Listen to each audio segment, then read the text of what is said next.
بسم اللہ الرحمن الرحیم۔ جی ناظرین، میں آج آپ کو حضرت عیسیٰ علیہ السلام کے دور کا ایک واقعہ سنانے جا رہا ہوں کہ جس طرح انہوں نے کس طرح بے مثال صبر و تحمل کا مظاہرہ کر کے اور مسلسل جد و جہد جاری رکھ کے ایک بت پرست بادشاہ اور اس کی رعایا کی بھاری اکثریت کو کس طرح ایمان لانے پہ راضی کیا۔ انطاکیہ ملک شام کا ایک بہترین شہر تھا جس کی فصیلیں سنگین دیواروں سے بنی ہوئی تھیں اور پورا شہر 5 پہاڑوں سے گھرا ہوا تھا، اور شہر کی آبادی کا رقبہ 12 میل تک پھیلا ہوا تھا۔ حضرت سیدنا عیسیٰ روح اللہ علی نبینا علیہ والسلام نے اپنے حواریوں میں سے صادق اور مصدوق نامی 2 مبلغوں کو امر بالمعروف کے لیے اس شہر میں بھیجا، اور جب یہ دونوں شہر میں پہنچے تو ایک بوڑھے چرواہے سے ان دونوں کی ملاقات ہوئی جس کا نام حبیب نجار تھا۔ اس نے پوچھا، آپ دونوں کون ہیں اور کہاں سے آئے ہیں اور مقصد کیا ہے؟ تو ان دونوں نے بتایا کہ ہم دونوں حضرت سیدنا عیسیٰ علیہ السلام کے بھیجے ہوئے مبلغین ہیں اور اس بستی والوں کو توحید اور خدا پرستی کی دعوت دینے آئے ہیں۔ تو حبیب نجار نے سوال کیا، کیا آپ لوگوں کے پاس اس کی کوئی نشانی بھی ہے؟ تو ان دونوں نے جواب دیا، جی ہاں، الحمدللہ ہم لوگ مریضوں اور مادرزاد اندھوں اور کوڑیوں کو خدا کے حکم سے شفا دیتے ہیں، اور یہ دونوں معجزات حضرت عیسیٰ علیہ السلام کے تھے۔ یہ سن کر حبیب نجار نے کہا، میرا ایک لڑکا مدتوں سے بیمار ہے، کیا آپ لوگ اس کو تندرست کر دیں گے؟ ان دونوں نے فرمایا، انشاءاللہ ہم اس کو تندرست کر دیں گے، اسے ہمارے پاس لے کے آؤ۔ چنانچہ وہ اپنے بیمار لڑکے کو لے کر آیا، اور ان دونوں نے اس بیمار لڑکے کے منہ پر اپنا ہاتھ پھیرا اور وہ فوراً ہی تندرست ہو کر کھڑا ہو گیا۔ یہ خبر بجلی کی طرح سارے شہر میں پھیل گئی اور بہت سے مریض جمع ہو گئے اور سب شفا یاب بھی ہو گئے۔ اس شہر کا بادشاہ انطاکیہ نامی ایک بت پرست تھا۔ وہ ان دونوں کی زبان سے توحید کی دعوت سن کر مارے غصے کے آپے سے باہر ہو گیا۔ اس نے دونوں مبلغوں کو گرفتار کر کے 100 درے لگا کر جیل خانے میں قید کر دیا۔ اس کے بعد حضرت عیسیٰ علیہ السلام نے اپنے حواریوں کے سردار حضرت شمعون رحمۃ اللہ علیہ کو انطاکیہ بھیجا۔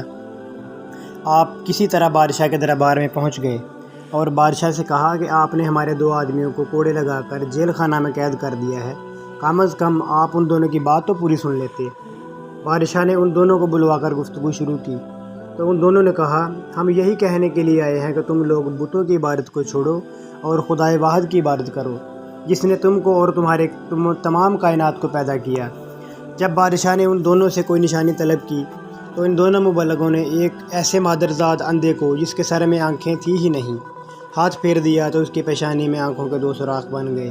پھر دونوں مبلغوں نے مٹی کے 2 گلولے بنا کر ان سوراخوں میں رکھ کر دعا کی تو یہ دونوں گلولے آنکھیں بن کر روشن ہو گئے اور وہ مادرزار اندھا اکھیارا بن گیا۔ حضرت شمعون رحمۃ اللہ علیہ نے فرمایا، اے بادشاہ، کیا تمہارے بتوں میں بھی یہ قدرت ہے؟ بادشاہ نے کہا، نہیں۔ تو حضرت نے سیدنا شمعون نے فرمایا، پھر تم اس خدا کی عبادت کیوں نہیں کرتے جو ایسی قدرت والا ہے کہ اندھوں کو آنکھیں عطا فرماتا ہے؟ یہ سن کر بادشاہ نے کہا، کیا تمہارا خدا مردوں کو بھی زندہ کر سکتا ہے؟ اگر وہ مردوں کو زندہ کر سکتا ہے تو ایک مردے کو زندہ کر دے جو میرے ایک دہقان کا لڑکا ہے، وہ 7 روز سے مرا ہوا ہے اور میں نے اس کے باپ کے انتظار میں ابھی تک اس کو دفن نہیں کیا۔ چنانچہ بادشاہ ان تینوں مبلغین کو لڑکے کی لاش کے پاس لے گیا۔ ان تینوں مبلغین نے ہاتھ اٹھا کر اللہ کی بارگاہ میں دعا مانگی۔ خدا کے حکم سے وہ مردہ زندہ ہو گیا۔ پھر بلند آواز سے کہنے لگا، ہائے افسوس، میں بت پرست تھا جس کی پاداش میں مرنے کے بعد مجھے جہنم کی وادیوں میں داخل کیا گیا۔ میں تم لوگوں کو عذاب الہی سے ڈراتے ہوئے اللہ پر ایمان لانے کی دعوت دیتا ہوں، اور تم لوگوں کو نصیحت کرتا ہوں کہ خدا کے پیغمبر حضرت سیدنا عیسیٰ علیہ السلام کا کلمہ پڑھ کر ان تینوں مبلغین کی بات مان کر ان لوگوں کے ساتھ اچھا سلوک کرو، کیونکہ یہ تینوں حضرت سیدنا عیسیٰ علیہ السلام کے حواری اور ان کے فرستادہ ہیں۔ یہ عجیب و غریب منظر دیکھ کر اور مردہ کا بیان سن کر سب کے سب حیران رہ گئے۔ اتنے میں حضرت حبیب نجار رحمۃ اللہ علیہ بھی دوڑتے ہوئے پہنچ گئے۔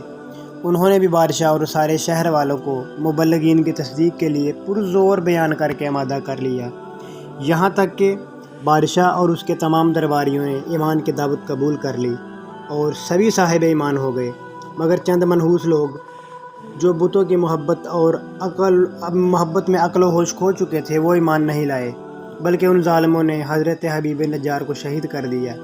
جس کی بنا پر ان ظالموں پر عذاب آیا اور یہ لوگ عذاب الہی سے ہلاک کر دیے گئے۔ وما علینا الا البلاغ المبین۔ میں امید کرتا ہوں ناظرین کو آپ کو آج کی ویڈیو اور یہ واقعہ بہت پسند آیا ہوگا، تو برائے مہربانی چینل کو سبسکرائب کریں اور بیل آئیکن کو بھی دبا دیں تاکہ آنے والی ہر نئی ویڈیو آپ تک پہنچتے رہے۔ جزاک اللہ۔ اور انشاءاللہ میں آئندہ بھی آپ کے لیے مزید اچھی ویڈیو جو ہے نا وہ لے کے آتا رہوں گا۔ تو ہمارا مقصد ہماری تاریخ کو اجاگر کرنا اور ہماری تہذیب و ثقافت